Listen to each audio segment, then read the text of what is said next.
Como vocês estão? Meu nome é Bruno Sankey. Como eu disse a vocês, uma vez por semana, eu estarei trazendo aqui no YouTube um vídeo da série Apresentando Pensadores. Neste vídeo eu vou estar apresentando para vocês um pensador antigo chamado de Pirro, que ele desenvolveu o que a gente chama hoje de ceticismo. Eu já peço a você que deixe o seu like no vídeo, se inscreva no canal caso ainda não seja inscrito e ative o sininho a fim de receber novas notificações. Eu vou estar usando como base para apresentar as ideias do Pirro um artigo que se chama Ceticismo Primitivo.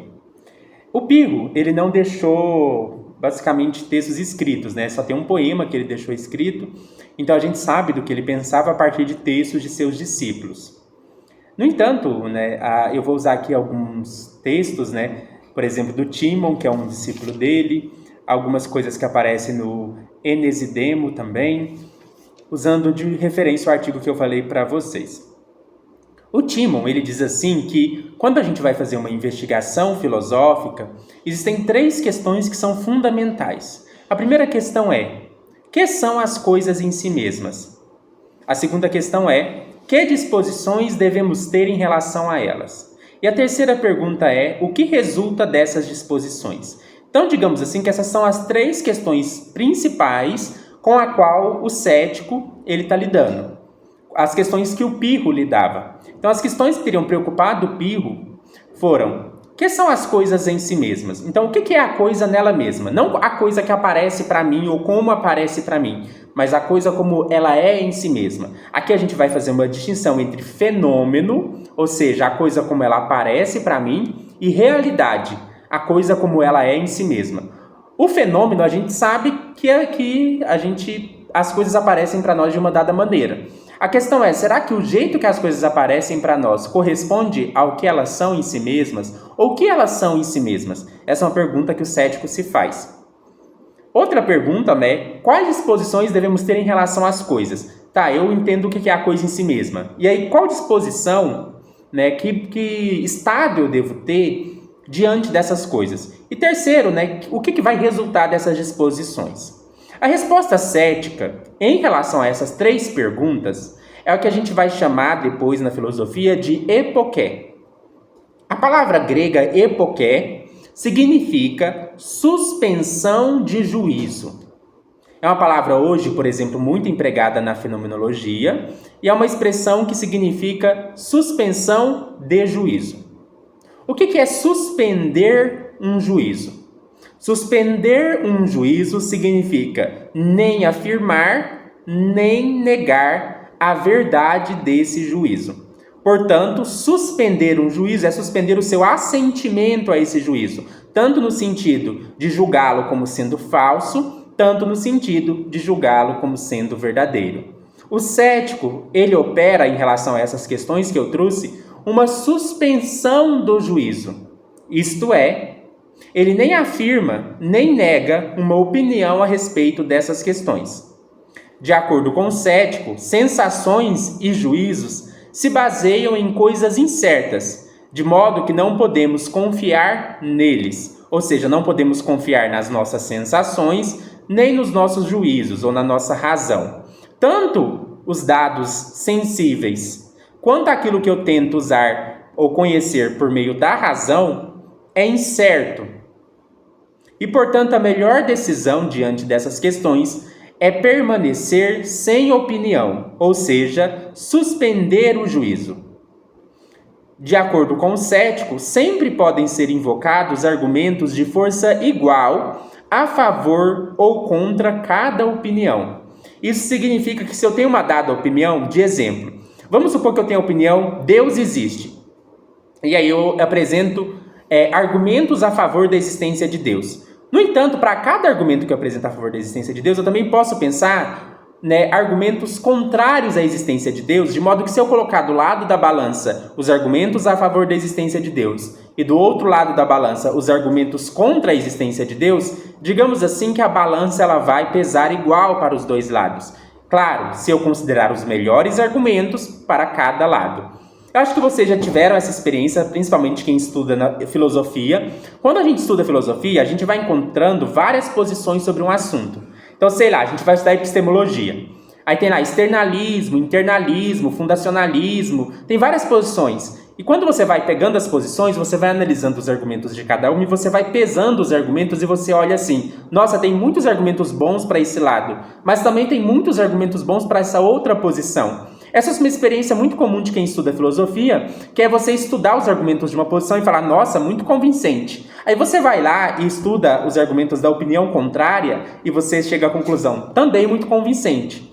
E qual que é a melhor decisão quando isso acontece? Suspender o juízo.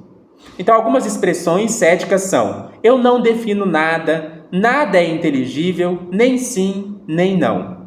É importante considerar que suspender o juízo não é negar uma coisa. Por exemplo, suspender o juízo sobre a realidade do mundo externo não significa negar que o mundo externo exista. O cético, ele não nega a existência do mundo externo. Se o cético negasse a existência do mundo externo, ele já estaria assumindo uma posição ou uma opinião. Na realidade, o que o cético faz é suspender o juízo a respeito do mundo externo, ou seja, nem afirmar que o mundo externo existe, nem negar que o mundo externo exista. De um lado, há a opinião de que o mundo externo existe. Do outro lado, há a opinião de que o mundo externo não existe. Qual que é a posição do cético? Simplesmente não afirmar nenhuma opinião, nem outra. Dada essa resposta baseada na ideia de Hippocrate, nós podemos retomar respostas baseadas na Hippocrate para as 3 questões que eu trouxe no começo. Que são as coisas em si mesmas? A resposta a essa pergunta é a afasia. Que disposições devemos ter em relação a elas? A resposta a essa pergunta é a ataraxia. E o que resulta dessas disposições? A resposta a essa pergunta é a adiaforia. O que significa cada um desses termos técnicos aqui da filosofia? A afasia significa manter-se em silêncio, não se pronunciar. Portanto, diante da pergunta que são as coisas em si mesmas, o cético não se pronuncia. Esse não se pronunciar nós chamamos de afasia, ou seja, eu não falo sobre, eu não me pronuncio sobre. Que disposições devemos ter em relação às coisas? A disposição, ou seja, a disposição interna que eu devo ter em relação às coisas é a ataraxia. A ataraxia é um conceito que significa imperturbabilidade. Por exemplo, se eu tenho uma experiência, vamos supor que uma pessoa fez uma coisa que me deixou muito triste. Se eu me deixo afetar, se eu fiquei triste, quer dizer que eu fiz um juízo sobre o que essa pessoa me fez. Eu fiz um juízo de que isso que essa pessoa me fez foi ruim. Ou seja, eu fiz um juízo. Eu assenti a uma certa opinião. A opinião de que isso que essa pessoa me fez foi ruim. Quando eu dou assentimento a certos juízos, isso me causa perturbações emocionais. Tanto positivas quanto negativas. Então, sei lá, se eu julgo que um copo de água é bom, tem um gosto bom, água nem tem gosto, mas um suco de laranja é bom, refrescante, eu julgo esse suco como bom, eu faço um juízo sobre. Por outro lado, se eu não gosto de jiló, e eu como jiló e faço um juízo de que é ruim, então esse juízo também me afeta emocionalmente, porque eu julgo aquela coisa como ruim. Se nós suspendermos os juízos, inclusive sobre julgar algo como bom ou ruim, então isso significa que nós estaremos encontrando um estado de ataraxia. A nossa disposição em relação às coisas será de imperturbabilidade. Uma espécie de serenidade interna, onde as coisas não nos afetam tanto, porque a gente não faz um juízo sobre elas serem boas ou ruins. Se alguém falou mal de mim, eu não vou julgar se isso foi bom, se isso foi ruim. Isso simplesmente não me importa. E o que resulta, então, dessa disposição de ataraxia? É o que a gente vai chamar de adiaforia. Adiaforia é uma indiferença. É não se deixar afetar. É ser indiferente às coisas externas. Então, vamos responder as 3 perguntas. O que são as coisas em si mesmas? O cético diz afasia, ou seja, não me pronunciarei sobre isso. Que disposições devemos ter em relação às coisas? Ataraxia, não me deixar perturbar por elas. Que resulta dessa disposição? Um estado de indiferença, que a gente chama de adiaforia. Além disso, nós podemos falar que os céticos, os pirrônicos agora, nós podemos falar que os pirrônicos se caracterizam por 3 disposições. Os pirrônicos são zetéticos, céticos e aporéticos. Então nós podemos designar os pirrônicos por três nomes. O primeiro é zetéticos. Os pirrônicos são zetéticos. O segundo é cético. Os pirrônicos são céticos. E o terceiro são aporéticos. Os pirrônicos são aporéticos. O que significa cada uma dessas palavras? Zetético é uma palavra que vem do grego zetétikos, que significa disposto a procurar. O zetético é aquele que está disposto a buscar a verdade. Isso pode parecer estranho, mas o cético também é aquele que está sempre em busca da verdade. O que acontece é que o cético nunca pode ter certeza de ter encontrado a verdade. No entanto, o cético se encontra numa busca constante por essa verdade, embora ele nunca encontre. Por isso a filosofia lembra aquilo lá no banquete de Platão, que a gente chama de eros. O que é o eros? O eros, ele é uma busca, mas uma busca que nunca se completa, porque se ela se completar, não existe mais eros, né? Então, se a gente vai lá no banquete de Platão, a gente tem a pergunta pelo amor. O amor é sempre uma busca por algo que nunca se atinge, é sempre um buscar. Né? Se você encontra aquilo que você estava buscando, já não tem mais amor, porque você não precisa mais buscar, você já tem aquilo. Então o eros é o amor de busca, a paixão de buscar algo que você não tem. O cético, ele não desiste da verdade, ele está sempre buscando a verdade. Então o cético, ele tem um estado de sempre buscar a verdade, é uma disposição, é uma atitude. Mesmo que a verdade você nunca possa saber que a encontrou, ainda assim você deve buscá-la com todo afinco e sinceridade. Então por isso que o cético ele é um zetético, ele é um sincero buscador da verdade. Ele é mais buscador da verdade do que o dogmático, porque o dogmático não busca a verdade. O dogmático já diz ter encontrado a verdade. O dogmático já acredita ter encontrado a verdade. Então, na verdade, quem busca a verdade não é o dogmático. Quem busca a verdade é o cético, porque você só pode buscar aquilo que você não tem. Além do mais, o pirrônico ele é cético, como eu disse para vocês. O que é o cético? É aquele que examina sempre sem jamais encontrar. Então, o cético é o examinador. Um cético não é uma pessoa que simplesmente sai questionando tudo e duvidando de tudo. Um cético é uma pessoa que examina todas as opiniões, que investiga com sinceridade. Como eu disse, a ideia de dúvida no ceticismo não é de negar. O cético não duvida da existência do mundo externo no sentido de negar que o mundo externo exista. O cético duvida no sentido de suspender o juízo, de nem afirmar, nem negar. Mas o cético examina com perspicácia. O cético é um investigador. O cético não é o que duvida por duvidar. Tem muitas pessoas que acham, vou duvidar da ciência, vou duvidar de não sei o quê. E só duvidam por duvidar, porque são meros negacionistas da verdade e da ciência. Isso não é o cético. O cético não é a pessoa que simplesmente duvida por duvidar. O cético não é a pessoa que duvida do conhecimento científico, é um negacionista climático. Não, o cético é o que duvida de maneira sistemática. O cético é o que duvida examinando. O cético é o que duvida com bases para duvidar. Um cético, diante de duas opiniões contrárias, ele examina os argumentos a favor e contra de cada opinião, pesa esses argumentos na balança e decide-se por suspender o juízo. Por isso o cético é um investigador profundo e perspicaz. Terceira coisa é que o cético é um aporético. A ideia de aporia é quando você é igual a imagem de estar numa rua sem saída. Então uma aporia é o quê? Estar em uma rua sem saída. O cético ele se reconhece numa espécie de rua sem saída. Ele não encontrou o caminho para sair dali. Muitas pessoas proporam a dúvida antes do pirro. Muitas pessoas trabalharam com duvidar antes do cético. Só que enquanto outras filosofias usam a dúvida como um caminho para chegar a um outro lugar, o cético se mantém na dúvida. Ele não sai da dúvida. Ele não deixa o caminho da dúvida. Ele não sai do caminho da dúvida para ir para a certeza. Se a gente pega, por exemplo, Descartes, ele não é um cético.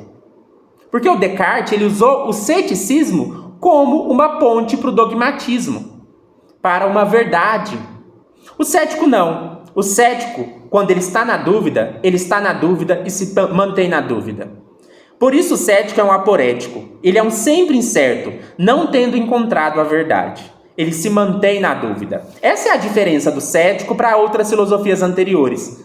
é que as outras filosofias anteriores também fazem uso da dúvida. Só que o cético se mantém sistematicamente na dúvida. A dúvida cética, é importante dizer, não diz respeito às aparências, ou seja, aos fenômenos, mas somente ao que está oculto. O cético não duvida do próprio pensamento. Por exemplo, a gente tem um discípulo do Pirro, chamado Enisidemo, que ele diz assim: Pirro se atinha aos fenômenos. Isso que vai ser muito importante. A palavra fenômeno aqui, ela não significa o que significa na fenomenologia, por exemplo, talvez nem no Kant. Fenômeno aqui é as coisas como aparecem para mim, diferente da sua natureza real. O cético não duvida dos fenômenos, ele duvida da realidade por trás dos fenômenos. Vamos explicar isso melhor, né? Aqui eu tenho, isso daqui é verde. Isso aqui é um negócio de colocar mouse. É verde. Tem como eu duvidar de que eu estou experimentando o verde quando eu olho para isso daqui? Por exemplo, o juízo. Eu experimento a cor verde. Isso não tem como eu duvidar. Isso é um fenômeno. É como a coisa está aparecendo para mim. Agora, eu tenho como duvidar se realmente existe uma coisa verde aqui. Então, existe uma diferença do juízo. Eu estou vendo uma coisa verde, ou eu penso que eu estou vendo uma coisa verde. Percebe a diferença? Existe o juízo. Eu estou vendo uma coisa verde. E o segundo juízo, eu penso que eu estou vendo uma coisa verde. O primeiro juízo, eu estou vendo uma coisa verde, é uma coisa que o cético duvida. Não tenho como ter certeza de que eu esteja vendo uma coisa verde. Posso estar numa Matrix, pode ser um monte de coisa. Posso estar com daltonismo e não estou sabendo. Por outro lado, a gente tem o juízo. Eu penso que eu estou vendo uma coisa verde. Esse eu penso que eu estou vendo uma coisa verde é um juízo fenomenológico. É um juízo sobre como a coisa parece para mim. Isso eu não tenho como duvidar. O cético não duvida dos fenômenos. Por isso, o cético é aquele que se atém aos fenômenos. Tudo que o cético afirma é o que aparece. Por isso, o Hume era uma espécie de cético nesse sentido. O Hume afirmava a realidade das impressões. Eu não tenho como duvidar das impressões, enquanto as coisas que eu estou percebendo, enquanto ideias. Mas eu tenho como duvidar daquilo que está por trás do que aparece para mim. Eu tenho como duvidar, por exemplo, se eu estou vendo um copo diante de mim. Mas eu não tenho como duvidar que eu penso que eu estou vendo um copo. Eu sei que eu estou tendo a experiência de ver um copo. Isso não tem como duvidar. Isso não tem como ser colocado em dúvida. É óbvio, você está tendo a experiência de ver um copo. O que o cético duvida é se esse copo realmente existe ou se realmente você está vendo um copo. Por isso que é muito importante. Tudo que o cético afirma são os fenômenos, ou seja, aquilo que aparece. No entanto, a coisa em si mesma, a resposta é a afasia, o não se pronunciar. Então, digamos que o ceticismo pirrônico, ele não diz respeito ao campo dos fenômenos, ou seja, das aparências, mas sim ao campo das coisas ou da realidade. Nenhum cético duvida do próprio pensamento. Pirro se atinha aos fenômenos. O que o cético duvida, é sobre as coisas, que são sempre incertas. O cético pode duvidar das suas sensações, dos seus juízos, e por isso ele se mantém em silêncio e não se pronuncia. Agora, um comentário final para a gente fechar, Muitas pessoas acham que o ceticismo é autocontraditório. Que o ceticismo é uma espécie de postura autocontraditória. Do tipo, eu duvido de que a gente possa ter verdades. De que a gente saiba qual é a verdade. Só que alguém poderia perguntar, mas isso não é uma verdade? Que você está me dizendo que você sabe com certeza? Mas é importante dizer que mesmo as proposições céticas, como nem sim nem não, nada é inteligível, eu não defino nada, até sobre esses juízos, o cético suspende o seu juízo. O que é importante ter em mente que o ceticismo não é uma proposição. O ceticismo é uma atitude. É uma atitude, é uma disposição diante dos juízos. É uma disposição de nem afirmar, nem negar a verdade de um juízo. Por isso não faz o menor sentido dizer que o ceticismo se autoderrota, se autodestrói, se autocontraduz. O ceticismo não se autocontraduz porque ele não é uma tese. O ceticismo é uma atitude. É uma atitude de não se pronunciar, de manter-se em silêncio, de não aderir a uma opinião e nem de negá-la. O cético, ele tem, portanto, não uma tese, mas uma disposição diante das teses, uma atitude de epoqué, de suspender o juízo. Por isso não faz sentido falar que o ceticismo é autocontraditório, autodestrutivo, porque se trata não exatamente de uma tese, mas de uma atitude ou disposição diante dos juízos. Espero que vocês tenham entendido, tenham gostado do vídeo. Deixa aí o seu like no vídeo, deixa aí o seu comentário do que você achou do ceticismo, compartilhe o vídeo com quem possa se interessar e na descrição do vídeo tem minha chave Pix, caso você queira fazer uma doação de qualquer valor por agradecimento a este vídeo.